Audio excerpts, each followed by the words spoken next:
오늘 하나님께서 주시는 말씀은 사사기 3장 31절에서 4장 16절까지의 말씀입니다. 사사기 3장 31절에서 4장 16절까지 말씀입니다. 조금 길긴 하지만 한 절씩 돌아가며 교독하겠습니다. 31절을 제가 먼저 읽겠습니다.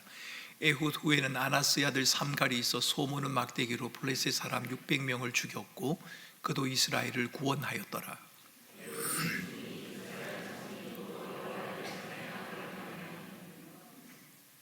여호와께서 하솔에서 통치하는 가나안 왕 야빈의 손에 그들을 파셨으니 그의 군대 장관은 하루셋 학구임에 거주하는 시스라요.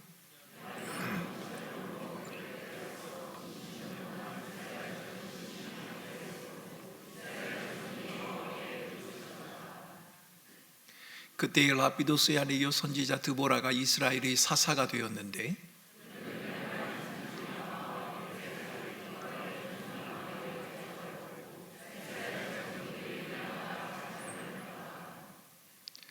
드보라가 사람을 보내어 아비노함의 아들 바락을 납달리 게데스에서 불러다가 그에게 이르되 이스라엘의 하나님 여호와께서 이같이 명령하지 아니하셨느냐? 너는 납달리 자손과 스불론 자손 10,000명을 거느리고 다볼산으로 가라.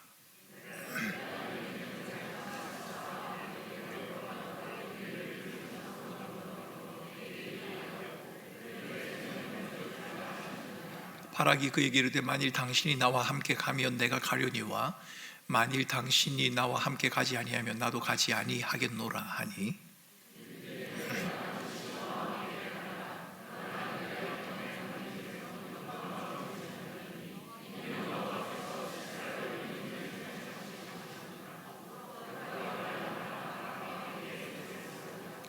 바락이 스불론과 납달리를 게데스로 부르니 10,000명이 그를 따라 올라가고 드보라도 그와 함께 올라가니라.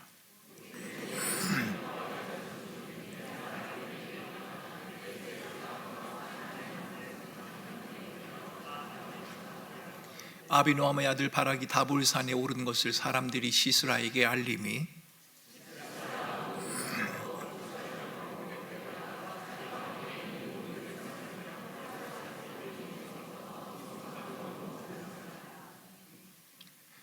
드보라가 바락에게 이르되 일어나라. 이는 여호와께서 시스라를 내 손에 넘겨주신 날이라. 여호와께서 너의 앞서 나가지 아니하시느냐 하는지라. 이에 바락이 10,000명을 거느리고 다볼산에서 내려가니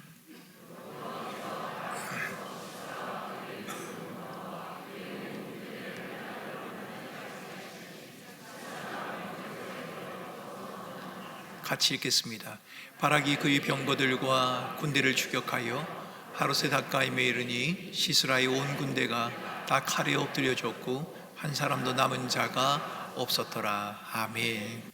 어느 회사에서 구인 광고를 내고 사람을 찾습니다 라고 하는 내용, 그 내용으로 구인 광고를 내고 인터뷰를 진행을 했습니다. 면접 담당자가 구직자들에게 해야 할 일을 설명을 합니다. 이런 사람을 찾습니다 라고 설명을 합니다. 대상에서 한순간도 눈을 뗄 수가 없어야 하고 지속적인 노력을 기울여야 합니다.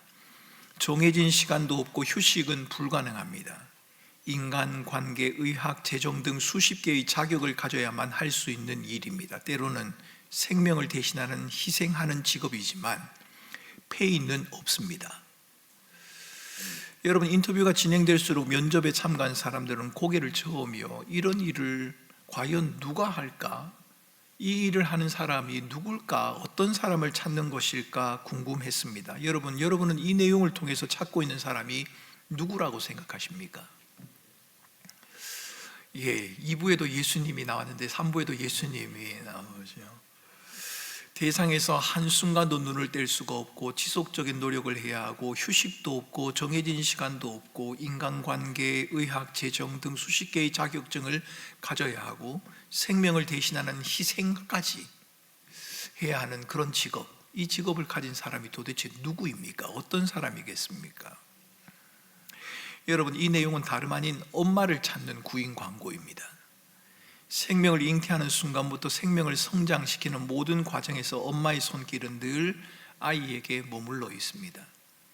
엄마는 생명이 끝나는 순간까지 엄마로 살아간다, 이런 말이 있더라고요. 참 이 가슴을 울리는 말인 것 같습니다. 그런데 아빠는 생명이 끝나는 순간까지 아빠로 살아간다, 이런 말을 제가 혹시나 있는가 싶어 찾아봤더니만 없더라고요.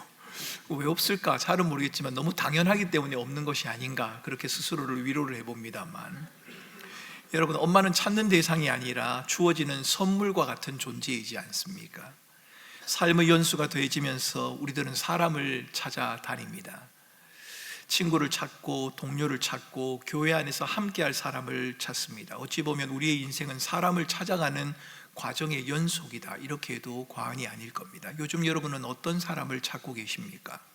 어떤 사람을 여러분의 곁에 두고 싶으십니까? 어떤 사람과 차 한잔을 하고 싶고 어떤 사람과 이야기를 나누고 싶으십니까? 제가 사람을 찾는 것에 대해서 이렇게 말씀드리는 이유는 오늘 본문인 사사기의 내용이 찾아감의 연속이라 말할 수 있기 때문입니다. 이스라엘 백성들은 자기들을 구원할 사람을 찾습니다. 그리고 하나님은 백성들에게 보낼 사람을 찾습니다. 사사기는 이스라엘 역사에서 가장 어두운 시기 중 하나입니다. 여호수아의 강력한 지도력 아래 약속의 땅을 정복했던 이스라엘, 영광스러운 시절을 보냈습니다. 그런데 여호수아가 죽고 난 다음 사사기 2장 10절을 보면 여호와를 알지 못하는 다른 세대가 출현하였다, 이렇게 기록을 합니다. 여기서 다른 세대는 단순히 새로운 인구 집단을 의미하는 것이 아닙니다. 하나님의 구원 이야기를 자신의 이야기로 받아들이지 않는 세대, 여러분, 이것을 우리는 다른 세대라고 그렇게 말을 합니다. 그들은 출애굽의 감격도, 홍해가 갈라지는 기적도, 만나와 메추라기를 공급하시는 하나님의 인도하심도 직접 경험해 본 적이 없습니다. 다른 세대의 출현의 심각성은 부모 세대가 자녀들에게 하나님에 대한 믿음과 경험을 제대로 물려주지 못했다는 데 있습니다. 마치 맛있는 음식을 직접 먹어보지 못한 아이에게 그 맛을 아무리 설명을 해보아도 그 음식을 제대로 아이는 이해하지 못할 겁니다. 마찬가지로 다른 세대는 하나님을 개인적으로 경험해보지 못했기 때문에 그분을 진정으로 알 수 없었습니다. 소견에 오른 대로 행하는 사사시대, 왕이 없었던 시대라고도 묘사할 수 있습니다. 이는 단순히 정치적인 통치자가 없었다는 의미가 아니라 삶의 진정한 중심이 되어야 할 그 하나님, 그 하나님의 통치가 제대로 인정을 받지 못하고 있다는 의미입니다. 사사기 21장 25절은 사사시대를 이렇게 요약합니다. 그때 이스라엘에 왕이 없으므로 사람이 각기 소견에 오른 대로 행하였더라.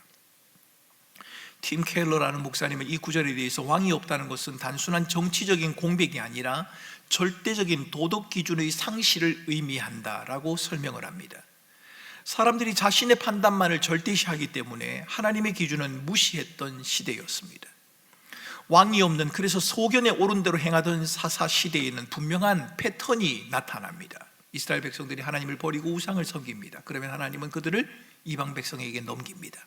이방 백성에게 넘겨진 이스라엘 백성들은 자기를 구원할 자를 찾습니다. 하나님, 나 구원할 자를 보내달라고 하나님에게 부르짖습니다. 그러면 하나님께서 그들에게 보낼 자를 찾으셔서 보내십니다. 그들이 사사였지요. 그들을 통해 구원을 얻으면 이스라엘 백성들은 다시 우상을 섬기고 하나님의 곁을 떠나게 됩니다. 한두 번이라면 이해할 수 있을 것 같습니다. 그런데 이게 계속해서 반복이 됩니다. 안타깝게도 이스라엘에 반복되는 이 패턴은 쉽게 무너지지 않습니다. 4장 1절은 이렇게 말하지 않습니까? 에훗이 죽으니 이스라엘 자손이 또 여호와의 목전에 악을 행하매. 또라는 단어, 여러분, 이 단어에 주목할 필요가 있습니다. 이는 이스라엘의 불순종이 단순한 실수가 아니라 습관적이고 반복적인 패턴을 유지하고 있다는 것을 말해주고 있습니다. 에훗이라는 사사의 지도력 하에 잠시 하나님에게 돌아섰던 이스라엘, 에훗이 죽자마자 다시 우상 숭배와 타락의 길을 걷습니다. 어느 목사님은 이스라엘의 이러한 패턴을 두고 구원의 기억상실증이라고 표현을 합니다. 이스라엘은 하나님의 구원을 경험하고도 금세 잊어버리는 건망증, 기억상실증을 앓고 있습니다.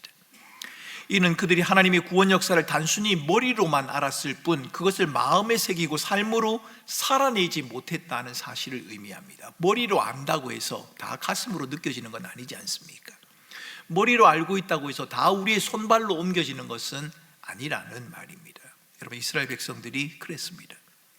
왜 이스라엘 백성들은 이러한 불순종의 패턴에서 벗어나지 못하는 걸까요? 그 근본 원인은 하나님의 말씀과의 단절에 있습니다. 하나님의 말씀과 단절된 상태에 있었다. 모세는 신명기에서 부모들에게 하나님의 말씀을 너희 자녀들에게 부지런히 가르치라라고 명령한 적이 있습니다. 모세를 통해 이스라엘이 가나안 땅에 정착한 후에는 영적인 위험이 닥칠지도 모르니 너희들은 조심하여라. 너희를 인도하신 분이 여호와 하나님이란 것을 잊어버리지 말라는 말씀도 남기셨습니다. 이스라엘이 하나님의 말씀을 잊는다는 것은 단순히 정보의 망각이 아닙니다. 어떤 정보를 잊어버린다, 깜빡 잊어버렸다, 그 말이 아닙니다. 하나님과의 관계를 단절한다는 것을 의미합니다. 말씀이 잊혀질 때 하나님에 대한 올바른 인식도, 하나님께서 우리에게 원하시는 삶의 방식도 함께 잊혀지기를 원하는 겁니다. 잊혀지게 되는 겁니다. 여러분, 하나님이 원하시는 삶의 방식을 따라 살고 싶으십니까? 하나님에 대한 올바른 인식을 가지고 싶으십니까? 그렇다면 하나님의 말씀에 마음을 두셔야 합니다. 하나님의 말씀을 가까이 하지 않고는, 하나님의 말씀을 잊어버리게 되면 하나님에 대한 올바른 인식도 무너져 버리게 되고 하나님의 백성으로서 살아가야 되는 삶의 방식도 무너져 버리게 됩니다. 사사시대의 이스라엘은 하나님의 말씀이 아닌 가나안의 문화와 종교에 동화되고 말았습니다. 그들은 자신들만의 혼합된 신앙을 만들어내고 결국 하나님께서 금지하신 우상숭배와 부도덕한 생활 방식에 빠져들게 되었습니다. 여러분, 이스라엘이 하나님을 믿지 않았다, 성경은 그렇게 기록하지 않습니다. 하나님을 믿는데 자기 방식대로 믿었다라고 성경은 기록합니다. 혼합되었다라는 그런 말이죠. 저는 우리가 살아가는 오늘날 우리의 시대가 사사시대와 많이 닮았다는 느낌을 받습니다. 우리 시대는 왕이 없는 시대, 절대적인 기준이 부정되는 시대입니다. 모든 것은 상대적이다. 너에게 느껴지는 건 너의 진리이고 내가 느껴지는 건 나의 진리이다 라고 그렇게 말합니다. 이것은 사사시대의 각기 자기 소견에 옳은 대로 행하였다라는 말씀과 정확히 일치합니다. 하나님을 알지 못하는 세대가 등장한 것, 여러분 오늘날도 마찬가지일 겁니다. 한국교회 주일학교 학생 수가 급격히 감소하고 있다, 여러분 어제 오늘의 일이 아닙니다. 한국교회의 학생 수가, 주일학교 수가 감소하고 있다라고 하면 저희 교회에 다니시는 교우들은, 저희 교우들은 우리 교회는 괜찮은데 이렇게 생각하실지 모르겠습니다만 여러분, 저는 그렇게 생각하고 있지 않습니다. 제가 저희 교회에 부임하고 저희 교회의 주일학교가 어떻게 되어 가고 있는가 궁금해서 저희 교회의 오랜 기간 동안의 통계를 한번 살펴보았습니다. 여러분, 지금 저희 교회가 주일학교 아이들이 주일마다 약 1,500명, 1,300명 정도가 출석을 합니다. 영아부 아이부터 고등부까지 말입니다. 그런데 그 중에 중등부 아이들이 제일 많습니다. 그리고 고등부가 많습니다. 왜 중등부, 고등부가 많을까? 여러분, 중등부, 고등부 아이들이 유치부, 영아부일 때 저희 교회가 부흥을 하기 시작했더라고요. 성장을 했더라고요. 그때 김포에 많은 사람들이 몰려왔습니다. 그리고 저희 교회로도 몰려왔습니다. 그리고 그 아이들이 자라서 지금 중등부가 많아진 겁니다. 그런데 저희 교회의 아이들, 주일학교 각 부서들의 숫자를, 또 증가 추세들을 제가 한번 이렇게 그래프로 한번 그려보니까 정확하게 이 항아리 모양이었습니다. 중등부, 고등부까지는 괜찮습니다. 소년부 가면 또 조금 줍니다. 초등부 가면, 유아부 가면, 유치부 가면, 영아부 가면, 여러분 정확히 오늘날 우리의 시대를 반영해 줍니다. 아이들이 그렇게 많지 않습니다. 긴장을 해야 합니다. 지금 많은 아이들이 그대로 있을까? 여러분, 그 아이들이 클 것 아닙니까? 그렇다면 영아부 아이들도, 유치부 아이들도, 유년부 아이들도 많아져야 지금처럼 그렇게 될 수 있을 텐데, 지금처럼 그렇지 않다면 여러분 문제가 있을 수 있지 않겠습니까? 저희 교회에 제가 교우들 신방을 하고 있습니다만은 사업체 신방을 하다 보니까 어린이집을 운영하시는 분들이 작년까지는 3반, 4반을 했는데 이번에는 2반, 3반으로 이렇게 줄였다는 분들을 어렵지 않게 만나고 있습니다. 여러분, 김포도 만만치 않다는 이야기입니다.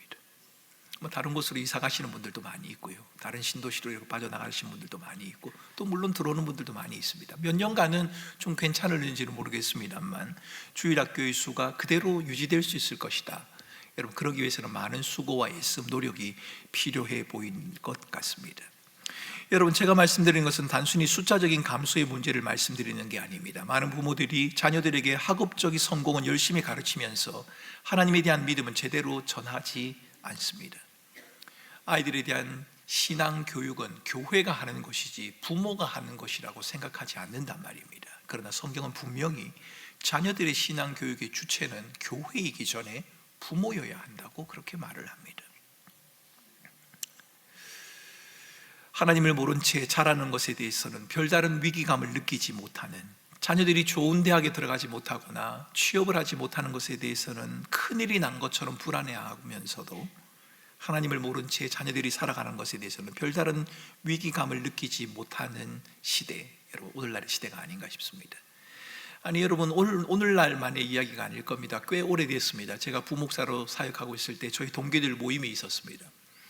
근데 강남에서 사역하고 있는 저희 동기가 이렇게 말을 하더라고요. 중고등부 사역을 하는 친구였습니다. 지금은 그 친구가 담임 목사로 나갔습니다만 주일날 설교를 하러 올라갔는데, 중고등부 설교를 하러 올라갔는데 메모가 하나 올라왔답니다. 목사님, 이번 주 아이들 기말고사 기간입니다. 설교는 짧게. 여러분 어떻게 생각하십니까? 그냥 웃어 넘길 수도 있는 것이지만 저는 그 이야기를 듣고 참 씁쓸한 맛을 느꼈습니다. 그 메시지를 올려주신 분은 그 교회 권사님이시라고 합니다. 손자 손녀가 학생인데 기말고사 기간에 대해서 공부를 해야 되니까 설교를 짧게, 예배를 빨리 끝내고 공부하러 보내달라는 것이었습니다. 여러분 이해하려면 이해할 수도 있겠습니다만 사실 저는 좀 이해하기가 많이 어렵습니다. 과연 그 권사님이 어떤 생각을 하고 그런 메시지를 올리셨을까? 그분만의 생각일까? 아니면 아이를 둔 모든 부모들의 생각일까? 이런 마음들이 들었다는 겁니다. 가난의 풍요로움과 세상의 도도한 흐름 앞에서 하나님의 말씀을 생명처럼 부여잡는 사람을 찾기가 어렵습니다. 하나님의 말씀의 뜻대로 살아가려고 애쓰는 사람, 그렇게 살아가는 사람을 찾기도 어렵고, 그렇게 자녀를 길러가려고 몸부림치는 부모를 찾아보는 것도 어렵습니다. 그런데 사사기의 놀라운 점은 모두 자기 소견에 옳은 대로 살아가며 하나님의 왕되심을 거부하는 세상의 흐름 가운데서도 우리 하나님께서 사람을 여전히 찾으시고 부르시며 그들을 하나님의 일을 위한 도구로 사용하고 계신다는 겁니다. 하나님이 찾으시고 부르시는, 그래서 이스라엘 백성을 구하기 위해 보냄을 받는 사람들의 이름 이렇습니다. 에훗, 삼갈, 드보라, 바라. 여러분 우리에게 그렇게 익숙한 이름은 아닙니다. 그런데 이들 모두에게는 특이점이 있습니다. 에훗, 왼손잡이입니다. 과거 사회에서 왼손잡이는 불편함의 상징이었습니다. 심지어는 왼손을 쓰는 것을 장애로 여긴 사회도 있었습니다. 제가 유학 시절에 제 아들이 다니는 학교의 선생님이 학교로 좀 오라고 하더라고요. 2학년 때입니다. 2학년 때인데 그래서 갔습니다. 그랬더니 제 아이가 오른손 왼손 다 쓰는데 어느 손을 쓸 것인지를 결정을 해달라고 저한테 물었습니다. 그래서 제가 선생님에게 두 손을 다 쓰면 안 되나요? 라고 물었더니 두 손을 다 써도 관계는 없는데 이제 2학년이 되면 아주 미세신경 훈련들을 아이들이 해나가기 때문에 가위질을 해야 하는데 가위질을 오른손으로 할 것인지 왼손으로 할 것인지를 결정해 달라, 이렇게 요청을 하더라고요. 다행히 거기에는 왼손을 쓰는 것에 대해서 그렇게 터부시하는 문화가 아니었기 때문에 가위질은 왼손으로, 밥은 오른손으로, 공은 왼손으로 차고 공은 왼발로 차고 자기가 편한 대로 그렇게 지낼 수가 있었습니다. 그러나 사사기가 쓰였던 당시에도 왼손을 쓰는 것은 조금 터부시 되던 시대입니다. 어쩌면 오늘 본문을 읽어보면 에훗이 에글론 왕에게 접근할 때에 경계를 허술히 했던 것을 보면 그는 실제로 오른손을 사용하지 못하는 형편에 있을 수 있습니다. 오른손 왼손을 다 쓸 수 있는 게 아니라 오른손을 쓸 수 없기 때문에 왼손을 사용했을 수도 있다는 겁니다. 삼갈, 역시 평범한 인물이 아닙니다. 그는 사사기에 그렇게 비중 있게 다루어지지 않는 인물입니다. 4장을 보면 에훗 이하의 사사는 삼갈이 아니라 드보라다라고 이렇게 소개를 하고 있습니다.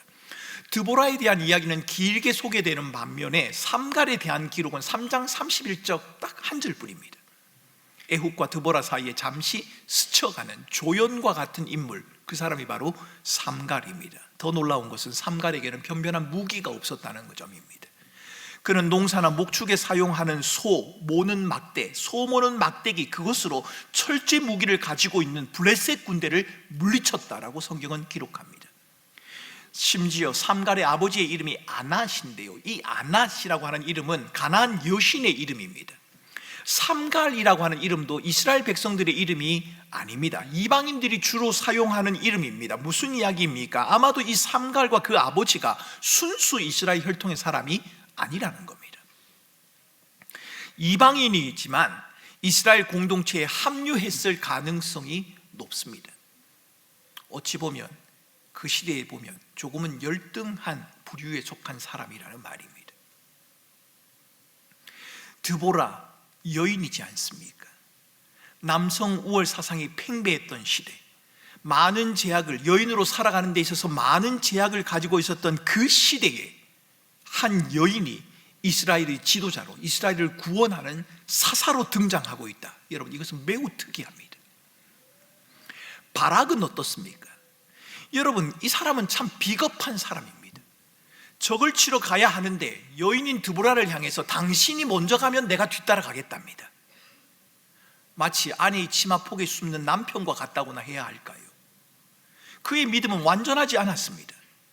이들은 모두 인간적인 기준으로 보면 부족하고 연약합니다. 전쟁의 승리를 위해서 찾는 사람이라면 모두가 다 결격사유입니다. 조건에 맞는 사람이 하나도 없습니다. 그런데 성경은 뭐라고 말합니까? 하나님께서는 바로 그런 사람을 통해 놀라운 승리를 이루셨다라고 기록합니다. 오늘 본문에 나타난 전쟁을 보십시오. 이스라엘과 맞서는 가나안 왕 야빈의 군대는 철병거가 무려 900대나 있었다고 기록을 합니다. 바락이 납달리와 스불론 지파에서 10,000명을 모아서 다볼산에 올라가 싸울 준비를 하고 있지만, 여러분, 전력상으로는 이길 확률이 없습니다. 승산이 없단 말입니다. 하지만 결과는 놀랍게도 이스라엘의 승리로 끝을 맺습니다. 어떻게 이런 일이 가능했겠습니까? 여호와께서 바락 앞에서 시스라와 그의 모든 병거와 그의 모든 군대를 칼날로 혼란에 빠지게 하셨다라고 하는 사사기 4장 15절의 말씀이 그 해답을 우리에게 제공해 줍니다. 하나님께서 초자연적인 능력으로 시스라의 군대를 흩으신 겁니다. 이스라엘은 승리를 위해 싸울 필요가 없었습니다. 단지 도망가는 적들을 쫓아가기만 하면 됩니다. 이는 이스라엘의 하나님 여호와의 영광이 회복되는 순간, 하나님의 은총이 다시 임하는 순간입니다. 전쟁은 하나님이 하고 백성들은 하나님이 누리는 그 영광과 그 은혜에 함께 참여하는 겁니다. 사랑하는 성도 여러분, 우리가 하나님의 영광을 위한다거나 하나님을 위해서 무엇을 한다거나 하나님을 기쁘시게 한다라고 했을 때, 여러분, 우리는 그 의미를 잘 이해할 필요가 있습니다. 우리가 무엇인가를 해서 하나님을 기쁘시게 하거나 하나님을 영광스럽게 하거나 하나님을 존귀하게 한다는 말은 사실은 맞지 않습니다. 왜요? 하나님은 기쁨 자체요, 영광 자체요, 존귀 자체인 분이기 때문입니다. 우리가 아무것도 하지 않아도 그분은 영광스러운 분입니다. 그분은 존귀하신 분입니다. 그분은 거룩한 분이요, 그분은 기쁨으로 가득 찬 분이십니다.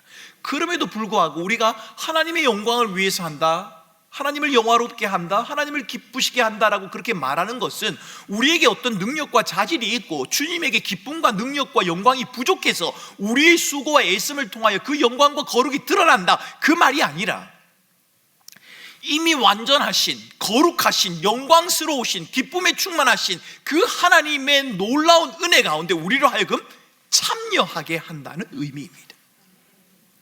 하나님께서 전쟁의 승리의 기쁨을 누리는 그 자리에 하나님의 백성들을 참여하게 하시는 겁니다. 하나님은 이 전쟁을 통해 승리가 인간의 전략이나 뛰어난 무기에 있는 것이 아니라 오직 하나님을 의지하는 믿음에 달려있다는 사실을 분명히 보여주고 있습니다.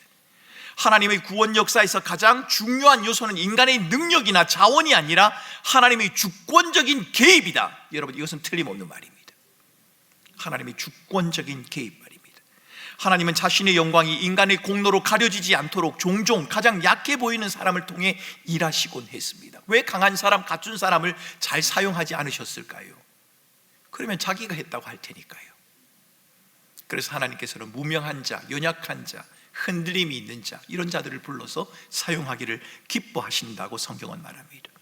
사사기의 승리에서 우리는 승리는 항상 하나님의 주권적인 개입과 인간의 순종적인 참여가 만날 때 이루어진다는 사실을 발견합니다. 하나님은 전적으로 승리의 주제가 맞습니다. 여호와 하나님께서 쳐서 멸하시매 라고 말하는 것처럼 승리의 주체는 하나님이십니다. 그러나 동시에 하나님은 바락과 이스라엘 군대의 순종적인 행동을 요구하셨습니다. 그들은 여전히 싸움터에 나가 칼을 들어야 했습니다. 전쟁은 하나님이 하셨는데 칼은 백성들이 든 겁니다. 이것은 하나님의 주권과 인간의 책임이 서로 충돌하지 않는다는 것을 우리에게 보여주고 있습니다. 하나님은 모든 것을 할 수 있습니다.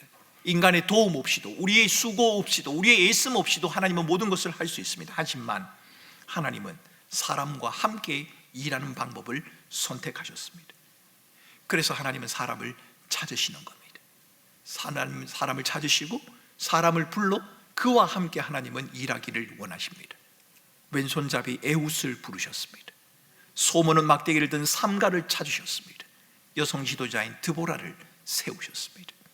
그들은 모두 인간적인 한계를 지녔지만 하나님께서는 그들을 통해 당신의 구원 역사를 이루어 가신 겁니다. 여러분, 이 사실이 저와 여러분에게 위로와 소망이 되지 않으십니까? 우리에게도 연약이 있습니다. 부족이 있습니다. 허물이 있습니다. 흔들림이 있습니다. 그런데 하나님이 그런 우리를 찾아오셨습니다. 그리고 우리를 부르신 겁니다. 사랑하는 성도 여러분, 사람을 찾아 그들을 통해 목적과 계획을 이루시는 하나님의 일하심, 그것은 오늘도 멈추지 않습니다. 우리가 충분한 능력과 차지를 지녔기 때문이 아니라 하나님이 우리를 먼저 찾아오셨기 때문입니다. 우리는 연약하지만, 우리는 부족하지만 하나님께서 우리를 찾고 찾으시며 부르셨습니다. 이것은 하나님의 놀라운 은혜요, 무조건적이고 변함없는 사랑입니다. 인간의 노력이나 자격과 무관하게 주어지는 하나님의 선물입니다. 우리는 하나님의 은혜를 통해 구원받고 하나님의 은혜를 통해 삶의 방향성을 얻으며 하나님의 은혜를 통해 하나님과의 관계를 회복해 가는 겁니다. 여러분, 은혜가 하나님의 무조건적인 사랑과 용서를 나타내는 것이 맞지만, 그렇다고 해서 이 은혜를 편리한 죄 사함의 도구처럼 생각하거나 천국에 가는 공짜 티켓 정도로만 생각한다면 여러분, 이것은 분명한 은혜에 대한 오해입니다. 은혜를 받은 사람이 그 은혜로 인해 하나님과의 관계가 더욱 깊어져야 하는데, 은혜로 인해서 삶이 변화되어져야 하는데, 그렇지 않다면 은혜를 오해하고 있거나 아니면 은혜를 잘못 사용하고 있는 것이 맞다는 말입니다. 은혜 받은 자의 정당한 삶의 모습, 여러 가지로 말할 수 있습니다. 은혜 받은 자에게 어떤 현상이 나타날 수 있습니까? 하나님의 은혜를 먼저 기억해야지요. 내가 은혜를 받았다면 은혜 받은 그 사람에 대한 기억이 있어야 할 것 아닙니까?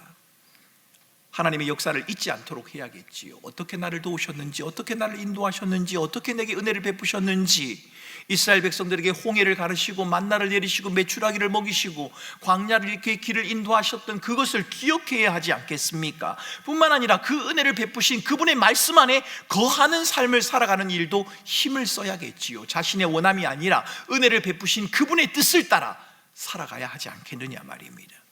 자신의 부족을 인정하고 그 부족함을 통해 일하실 하나님을 신뢰하는 것도 중요합니다. 은혜를 받을 때는 내가 한 게 아니라 은혜를 주신 분이라고 그렇게 말을 했는데, 시간이 지나고 나니 은혜를 주신 분은 사라져버리고 은혜를 받은 내가 마치 모든 것을 다 하는 것처럼 그렇게 되지 않도록 스스로를 조심하며 살펴야 하는 것도 중요합니다. 그런데 어린이 주일인 오늘 저는 본문과 관련해서 자녀들에게 신앙을 물려주는 것에 대해서 여러분들에게 강조하고 싶습니다. 하나님의 은혜를 받은 우리는, 하나님의 은혜를 받은 부모라면 자녀들에게 물려줄 수 있는 가장 소중한 유산이 하나님을 아는 지식이어야 한다는 겁니다. 여러분, 자녀에게 뭘 물려주시겠습니까? 돈을 물려줄 수도 있습니다. 집을 물려주실 수도 있겠죠. 땅을 물려주실 수도 있겠지요. 그런데 여러분, 집과 땅과 돈 좀 힘들 수는 있겠지만 아이들이 힘으로 열심히 하면 벌 수 있을 겁니다. 그런데 하나님을 아는 지식, 그것은 힘을 쓴다고 되는 게 아닙니다. 하나님께서 은혜를 통해 우리에게 주셔야 하는 것이고, 그 은혜에 먼저 참여한 부모들, 저와 여러분들이 자녀들에게 그 사실을 가르치는 것을 통해 전해지는 것이기 때문입니다. 신명기 6장에서 내 자녀에게 부지런히 가르치라, 이 말씀은 교회를 다니면 된다, 이 사실만 가르치라는 것이 아니라 여러분이 어떻게 하나님을 만났는지, 하나님께서 어떻게 여러분의 삶을 변화시켰는지, 여러분에게 하나님은 어떤 분인지를 아이들과 함께 나누라는 그 이야기입니다. 부모인 여러분 자신이 살아있는 신앙의 본보기가 되어야 한다는 말입니다. 이스라엘은 이 일이 실패하고 말았습니다. 이것은 이스라엘이 본보기가 되기에 모자라는 부분이 있었다거나, 본보기가 되려면 100% 완벽해야 되는데 이스라엘은 100% 완벽하지 못하고 90% 정도 됐다라고 하는 그 말이 아닙니다. 그들이 본보기가 되지 못했다는 그 말은 부모인 그들이 잘못된 본을 보였다는 의미로 해석하는 것이 타당합니다. 잘못된 신앙의 모습을 보여준 겁니다. 어쩌면 그들은 가나안의 풍요를 누리고 사사를 통해 주변국의 압제에서 벗어나는 것 그 자체를 구원이라고 생각했는지도 모릅니다. 그 부모들이 말입니다.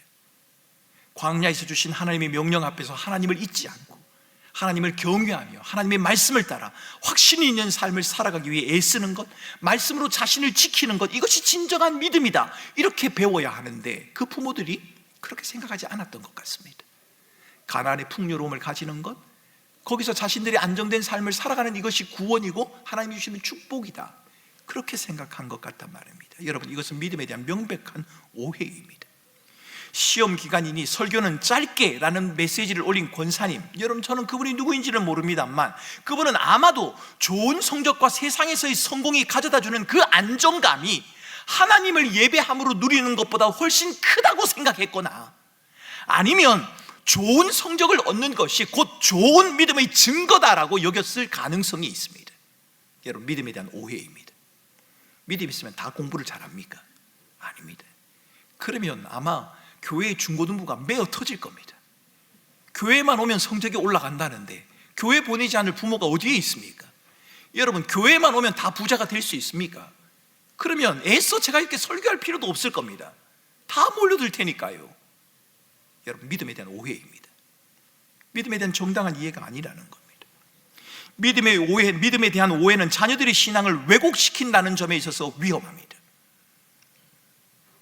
그래서 우리는 하나님 앞에서 물어야 하고 우리 자신의 신앙을 하나님의 말씀 앞에서 면밀하게 살펴야 하는 겁니다. 여러분, 예배당, 교회당이 있는데요, 예배당이 있는데 예배당 바깥에 마당이 있지 않습니까? 저희 교회도 마당이 있습니다만 어느 교회 마당에 한 아이가 놀고 있었습니다. 그 아이가 욕을 하는 겁니다. 그 욕을 하는 모습을 주일학교 선생님이 발견했습니다. 여러분, 저희 교회 아이가 아닙니다. 누구냐 이렇게 따지시면 안 되고요, 그 지어낸 아이입니다. 지어낸 아이. 제가 지어낸 아이기 때문에 도대체 누가 교회에서 욕을 이렇게 하시면 안 됩니다. 그 지어낸 아이가 욕을 하는 것을 주일학교 선생님이 발견했습니다. 그래서 그 주일학교 선생님이 그 아이를 붙들고, 야, 너 욕하면 어때? 어떻게 해? 라고 했습니다. 그 아이가 뭐라고 했을까요? 예배 끝났잖아요. 예배 끝났잖아요. 예배 끝났잖아요. 지금 여기는 예배당 안이 아니잖아요. 여러분, 이 아이는 믿음을 오해하고 있는 것입니다. 예배 시간에는 욕하면 안 되고 예배 시간 끝나면 욕해도 되는 겁니까? 예배당 건물 안에서는 욕하면 안 되고 건물만 벗어나면 하나님이 안 계신 겁니까? 여러분, 그 아이는 믿음을 오해하고 있는 겁니다. 누가 그렇게 했겠습니까? 부모가 그랬겠지요. 부모의 교회 생활과 바깥에서의 삶이 달랐겠지요. 교회에서 보는 엄마 아빠의 모습과 집에서 보는 엄마 아빠의 모습이 달랐겠지요. 그러니 그 모습을 이 아이도 당연히 닮지 않았겠느냐 말입니다. 믿음의 오해, 신앙의 왜곡을 가져올 수 있습니다. 그래서 여러분, 우리의 믿음을 우리는 끊임없이 살펴야 하고, 내가 정말 제대로 믿고 있는 것이 맞는가? 내가 하나님을 제대로 섬기고 있는 것이 맞는가? 성경을 지금 내가 제대로 이해하고 있는 것이 맞는가? 우리는 끊임없이 자기를 돌아보아야 합니다. 혹시 여러분 중에 자녀의 신앙 문제로 고통과 실망을 겪고 계신 분이 계십니까? 가끔 부모님들이 제게 전화가 오거나 면담을 요청해서 자녀들에 대한 상담을 할 때가 있습니다. 목사님, 우리 아이가 교회를 안 나오려고 합니다. 그래서 목사님 만나보고 그래도 나오고 싶지 않으면 나오지 말라고 했습니다. 목사님 한 번만 만나주세요. 큰 짐을 제게 넘겨주시는 분들이 계십니다. 안 나오면 제 탓이고 나오면 부모님 탓이 되는 것 아닙니까? 여러분, 의외로 그 아이들이 많습니다. 제가 아는 한 장로님, 저희 교회 장로님 아니십니다. 저희 교회 장로님 아니시고요, 제가 잘 알고 지내는 한 장로님의 아이가 제가 중학교 때 전도사 때 중학생으로 있었던 친구입니다. 그 친구의 신앙생활을 제가 지도해 있었는데요, 남아공에서 소식을 들으니까 대학교 1학년 딱 들어가면서 이 친구가 장로님, 권사님, 아버지 어머니 앞에 왔답니다. 엄마 아빠, 나는 오늘부터 교회 안 갑니다. 엄마 아빠의 하나님이었지 나의 하나님은 아니었고 나는 믿어지지 않습니다. 믿어질 때까지 나는 안 가겠습니다. 대학교 4학년 동안을 교회를 안 갔답니다. 그동안 엄마 아빠의 마음이 어땠겠습니까? 장로님, 권사님인데요. 교회 갈 때마다 부모님들이 물었을 거 아닙니까? 교인들이 누구는 어디 있나요? 왜 안 보이나요? 뭘 하나요? 묻지 않았겠습니까? 그가 대학 4학년을 다 마치고 졸업할 때쯤 돼서 교회를 나가기 시작했습니다. 혹 여러분 중에 자녀의 신앙 문제로 고통과 실망을 겪고 계신 분이 계십니까? 그런 분에게 저는 이렇게 말씀드리고 싶습니다. 자녀의 영혼을 하나님의 선하심과 지혜에 맡기십시오. 그리고 여러분의 마음에 느껴지는 조급함과 불안을 내려놓고 부모인 자신이 먼저 하나님과의 관계를 바르게 그리고 깊이 있게 유지해 가십시오. 여러분, 우리에게는 자녀를 변화시킬 만한 능력이 없습니다. 여러분, 자녀가 여러분들 마음대로 되던가요? 제가 늘 말씀드리지만 저희 어머니는 제게 늘 말씀하셨습니다. 말 들을 때마다 꼭 너 같은 아들 낳아서 길러봐야 네가 안다. 제가 꼭 제 같은 아들을 낳아서 제가 지금 기르고 있지 않습니까? 그때에서 좀 마음의 이해가 안 된단 말입니다. 여러분, 자녀 마음대로 되는 게 아니란 것 우리가 잘 알지 않습니까? 우리에게는 자녀를 변화시킬 만한 능력이 없습니다. 그러나 우리에게는 자녀에게 본이 되는 삶을 살아가야 하는 책임은 있습니다. 우리가 자녀의 삶을 변화시킬 만한 능력은 없지만 한 사람의 그리스도인으로서, 하나님의 백성으로서 어떤 환경과 상황에서도 믿음으로 살아가야 할 책임은 우리에게 있다는 말입니다. 그러니 사랑하는 부모들이여, 하나님의 주권과 은혜를 신뢰하며 눈물로 지속적으로 기도하고 자기의 신앙을 점검하며 겸손하게 회개하는 자세를 끊임없이 취하시기를 바랍니다. 만약 우리의 부족과 연약 때문이라면, 자녀에게 상처를 준 것 때문에 자녀가 아파하는 부분들이 있다면 하나님께 회개하고 자녀에게도 진심으로 사과하시기 바랍니다. 부모인 우리도 연약하고 부족함이 있으며 하나님의 은혜와 도우심이 필요하다고, 하나님이 없이는 아무것도 아니라는 그 겸손함, 하나님의 말씀을 순종하여 내 삶의 모든 영역에서 드러내고 싶은 그 애쓰는 모습, 여러분, 그것이 부모인 우리가 하나님 앞에서 지녀야 하는 자세이기도 하고 우리 자녀에게 보여야 하는 모습이기도 한 겁니다. 너 커봐, 아빠가 왜 그러는지 그때 이해할 거야. 그 말이 아니라 잘못된 건 잘못됐다고 해야지요. 안 되는 건 안 된다고 해야지요. 그래서 나도 약하니, 내가 아빠이지만, 내가 엄마이지만 안 되니, 힘이 드니, 안 하려고 하는데 자꾸만 해치니, 하나님의 은혜가 필요하고 하나님이 없이는 내가 살아갈 수 없다고, 하나님은 그런 분이라고, 세상이 다 나를 등지도, 나를 버리고 나를 외면해도, 나를 포기해도 나를 포기하지 않으시는 그분, 나를 찾아오셔서 나를 이끄시는 그분이 바로 하나님이란 사실, 여러분, 그것을 우리 자녀들에게 보여줘야 하는 것 아니냔 말입니다. 여러분, 신앙은 지식이 아니라 감동이다, 그런 말이 있습니다. 여러분, 우리가 머릿속으로 예수 그리스도가 십자가를 지시고 나를 위해 죽으셨다는 그 사실을 알기 때문에 우리가 감사하는 것입니까? 여러분, 그것은 우리에게 감사를 가져다 주지 못합니다. 왜 그분이 나를 위해 십자가를 지셨는지, 왜 나를 위해 고통을 당하셨는지, 왜 나를 위해 죽음까지 불사하셨는지, 그 감동이 우리의 마음을 지배할 때 우리의 마음에 감사가 있고 우리의 신앙생활이 가능해지는 겁니다. 여러분, 신앙은 지식이 아니라 감동이다. 지식이 필요 없다는 말이 아닙니다. 여러분의 자녀들이 혹 믿음에서 멀어져 있다 할지라도 여러분, 너무 조급하게 서두르지 마시기 바랍니다.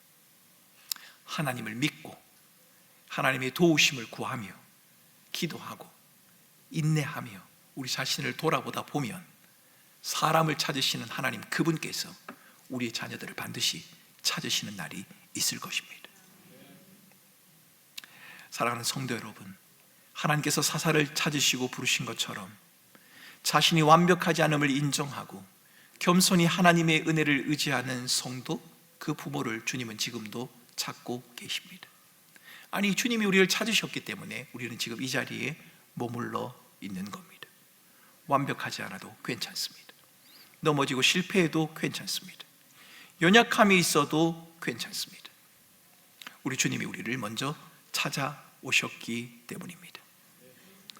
우리 자녀들의 모습이 어떠한 모습이든 간에 설령 믿음에서 멀어져 있다 할지라도 사람을 찾으시고 부르시는 분이 하나님이시다, 여러분, 이 사실을 믿음으로 고백하면서 우리 자녀들을 주님의 손에 맡기고 여러분에게 주어진 믿음의 걸음을 부지런히 걸어가시기 바랍니다. 여러분, 쉽지 않다는 건 압니다. 자녀의 문제가 쉽지 않지 않습니까?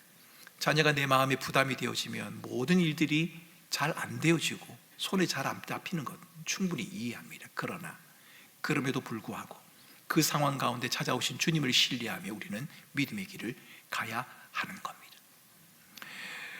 한 가지 더 말씀드리고 싶습니다.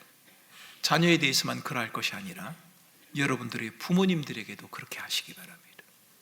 5월 가정의 달입니다. 시간을 내셔서 멀리 계신 부모님을 꼭 찾으시길 바랍니다. 주일을 빠지셔야겠거들랑 가셔서 부모님과 함께 그곳에서 예배를 드리시기 바랍니다. 여러분, 부모님에게 주어진 시간, 아니요 우리에게 주어진 시간은 우리의 것이 아니지 않습니까? 언제 하나님께서 우리를 부르시는지 우리는 모른단 말입니다. 제가 장례식을 여러 곳을 다녀봅니다만 가장 안타까운 장례식은 부모님이 돌아가셨는데 그 부모님에게 복음을 전하지 못하고 그냥 세상을 떠나게 하는 그 순간입니다. 장담할 수 없습니다. 부모님은 우리를 기다려주지 않습니다. 그러니 여러분들이 사랑하는 자녀들에게 함께 하시는 하나님, 우리를 찾아오신 하나님, 그 하나님의 감동과 사랑을 전하는 것과 함께 여러분의 부모님들에게도 그러하시기 바랍니다. 5월에만 그러하지 말고 평소의 삶 가운데서 하나님이 우리를 사랑하신다는 그 삶의 흔적을 여러분들의 부모님들에게 나타내 보여주시기를 바랍니다. 그것이 하나님이 우리를 찾으시고 부르신 목적이기 때문입니다. 이번 한 주간도 우리를 찾으시고 우리를 부르신 그 하나님의 인도하심을 따라 믿음 가운데서 믿음의 행진을 계속해 나가는, 멈추지 않는 우리 사랑하는 주의 백성들이 되실 수 있기를 주님의 이름으로 축원합니다. 여러분, 우리에게 주어진 인생은 우리가 살아가는 것이 아닙니다. 우리가 살아가는 것 같지만 하나님이 우리를 찾아오셔서 우리를 불러주시고 우리와 함께 가자라고 말씀하시기 때문에 우리의 삶이 가능한 겁니다. 그래서 여러분, 하나님이 나를 찾아오셨다는 사실, 여러분 그것을 잊지 마셔야 합니다. 하나님이 내 삶의 주인이십니다. 그분이 내 삶을 이끌어 가십니다. 그것을 우리는 은혜라고 부르는 것 아닙니까? 하나님, 이 한 주간 동안 이 은혜를 힘입어 살아갈 수 있도록 주님 도와주옵소서. 주변의 형편과 상황이 내 뜻대로 펼쳐지지 않을 때, 내 자녀가 부모의 뜻과 계획대로 움직여지지 않을 때, 그때 내 마음에 실망과 낙심이 찾아오는 그 순간에도 이 아이를 부르시는 분이 하나님이심을 믿고 하나님이 나를 부르신 것처럼, 나를 찾아오신 것처럼 이 아이 역시도 찾아가실 것임을 우리가 믿고 우리에게 주어진 믿음의 걸음을 끝까지 내가 잘 감당할 수 있도록 하나님 내게 힘을 주십시오. 너무 감정에 휩싸여서 그 아이에게 내 감정을 쏟아붓는 게 아니라 그 감정을 억누르고 나를 인도하시는 하나님의 선하신 손길을 하나님 그 아이에게 느끼게 하고 보여줄 수 있는 그런 부모가 되도록 인도하여 주옵소서. 우리 부모님들에게도 하나님 그러하게 하여 주옵소서. 하나님이 나를 찾아오신 것처럼 우리 부모님이 하나님의 찾아오심을 통해 살아갈 수 있도록 주님 인도하여 주시고, 하나님이 나를 찾아오신 그 은혜를 우리 부모님들에게도 내가 나눠줄 수 있도록 주님 함께하여 주옵소서. 오늘은 특별히 우리의 가족을 기억하며 함께 기도했으면 합니다. 혹시 혼자 살고 계신 분이 계십니까? 나는 그래서 가족이 없다고 생각하는 분이 계십니까? 성경은 그렇게 말하지 않습니다. 내 뜻대로 행하는 모든 자가 너희의 가족이라, 주님은 그렇게 말씀하십니다. 여러분과 함께하는 지체를 위해서도 기도할 수가 있지 않습니까? 이 시간 우리가 가족을 떠올리며 우리의 자녀, 우리의 부모, 그들을 위해서 합심해서 함께 기도하도록 하겠습니다. 함께 기도합니다. 존귀하신 하나님 아버지, 하나님께서 우리를 찾아와 주시고 우리를 불러주심을 주님 감사합니다.